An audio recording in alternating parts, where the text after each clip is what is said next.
Last, we want to talk about the message passing orchestration. Note that instead of a global array, there's a local array, my_a, in each of the processors. There's a create statement just like there was in an SAS organization, and there's a wait for the end just like there was there as well. But when we start to work on the solver, we see that we're going to use the local array and the corresponding indexes, which run from, let's see, I guess they run from 1 to n prime, where n prime is the number of rows assigned to a particular processor, instead of the overall indexes in the global array. Then there are send and receive statements, and we'll talk about those in a moment. Note that there are two pairs of send and receives. There's one pair up here, that this is done before we iterate over the grid, and there is another pair after iterating over the grid. Note also that process 0 is special.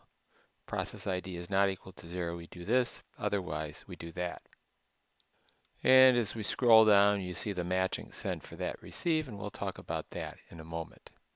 Now to the list of differences. There's no shared address space here, so we can't declare the shared array A, and that's why we have the local arrays, where each processor holds the rows that it's working on. The subarrays are of size n over n prox plus 2 times n plus 2. That's because each of the processors has a copy of the row above it, and the row above the rows it's working on, and the row below the rows it's working on. The reasons it does that is because that allows it to access those adjoining rows as if they're local without the need to do expensive non-local accesses. In order to do the copying, we have send and receive operations that occur on each iteration. Note though that send is not synchronous. It doesn't make the process wait until a corresponding receive has been executed. That send that's being referred to is the one at line 16b, right? So we do the send, we go ahead, and then we do the receive. Why isn't send synchronous? Well, consider what would happen if it was.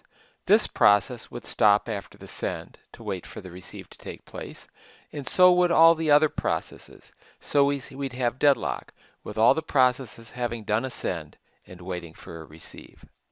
The fact that the rows were copied at the beginning of the iteration, so we didn't have to do non-local accesses, means that those rows are not being updated at the same time that it would be updated in the other two orchestrations, and as a result it might take a few more iterations for the message passing implementation to converge. Let's look now at the matching sends and receives. First, if a process is not the 0th process, then it will send its first row to the process before it, that is the process above it on the grid. If a process is not the last process, it's not the one with process number n prox minus 1, then it will send its last row, the n primeth row, to the process below it, that's PID plus 1. A similar situation holds with regards to receives. If a process is not the 0th process, then it receives the row from the processor above it, that's PID minus 1. If it's not the n prox minus 1 first processor, that is the last processor, then it receives the last row, its n plus first row, from the processor below it, that's PID plus 1. So that's the way the rows are sent, the border rows are sent to the neighboring processors. The sends and receives at the bottom of the loop have to do with determining convergence. Here, the 0th processor is charged with receiving all of the diffs and adding them up. So if the process is not the 0th process, then it sends my_diff to the 0th process, and it waits and then receives whether or not it's done. Right? It receives an indication from the 0th process about whether or not it's done. And then it goes around to the other processes and receives their diff, that's called temp diff, from each of them, and adds it into my_diff.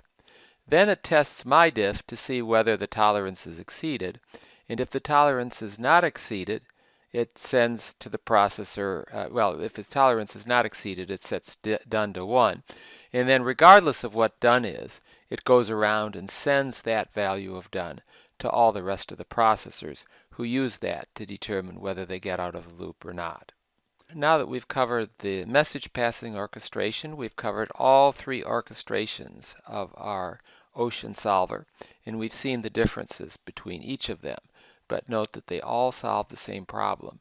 They should all achieve the same result, although not necessarily in the same amount of time.